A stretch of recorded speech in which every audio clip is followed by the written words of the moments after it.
Here's a hot take. I don't think Netflix lighting is necessarily bad.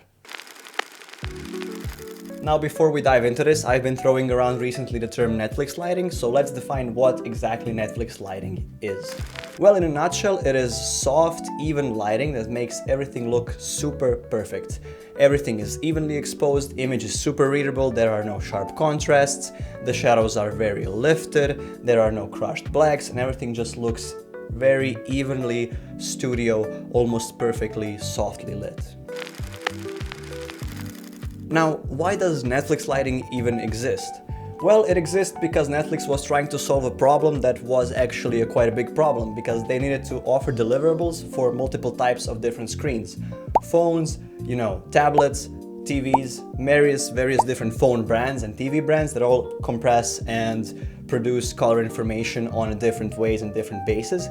So they needed something that is gonna look relatively evenly and relatively similar and good on all of those screens. Also, there are a large VFX pipelines that require the lighting to be super even and super perfect in order to make the VFX look possible. And well, basically lighting everything super evenly and nicely and softly is a safe choice because it makes the actors look perfect, makes everything around them look perfect, and it gives you an option to do some relighting in post if you want, or to leave it looking so perfect and even as well. And one more thing I would like to add to that is really fast turnaround times, because a lot of the times you have to produce, make, write, and film, shoot, edit, and deliver a whole film in really short time. That means you don't necessarily have a lot of time to, have many shooting days, and it just makes it a lot easier for you to light everything relatively evenly and then just shoot without, being worried if something is gonna look a bit off later in post and editing, because you don't have just that much time and that much budget to pay more attention to it. So yeah, Netflix is not the evil villain who killed cinematic lighting. They just fixed a real possible problem in, to me, not so cinematic and beautiful way. But yeah, they did fix the problem and unintentionally created a new one. Why do audiences really hate and dislike so-called Netflix lighting?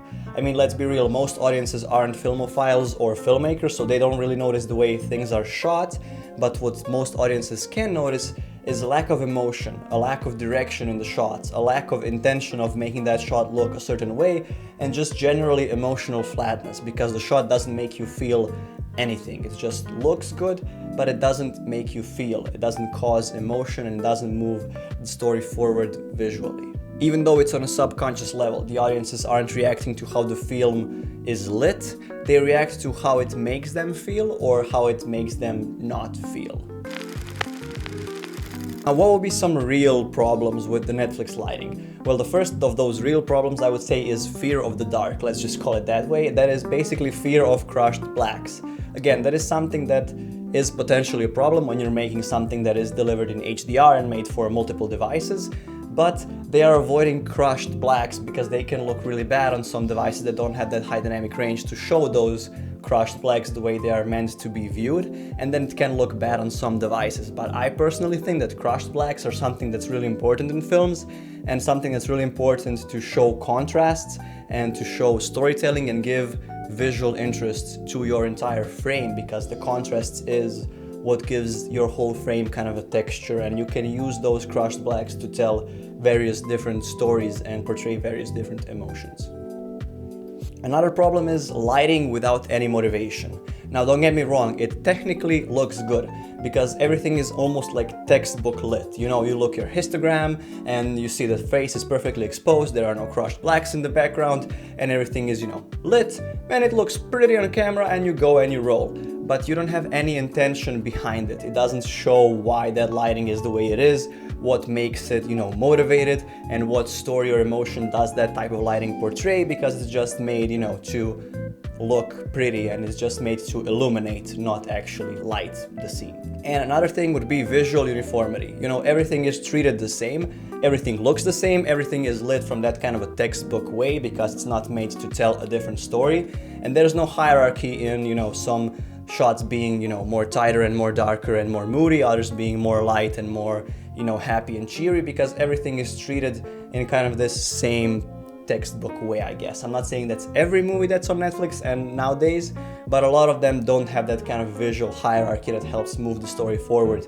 even on a subconscious level. Another problem would be production over direction. The production is a lot more in focus because the focus is to produce the film in as short time as you can with the least amount of budget that you can, so you can, push it out in the theaters and then streaming platforms, so it can make the most amount of money that it can hopefully make. And the main mission of the film is to just produce it so it can make money instead of to make the audiences feel something and connect with the characters and the stories.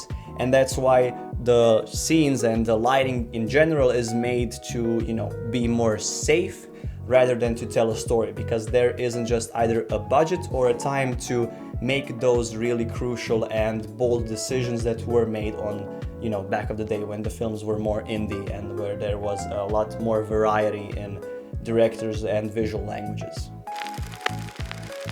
So what does this mean for us as indie filmmakers? Well, in my opinion, it opens a door to fulfill something that the audiences crave but do not get from standard Hollywood, delivery. So embrace those shadows, embrace those contrasts, make bold decisions and make decisions that actually fit your story and move your narrative forward.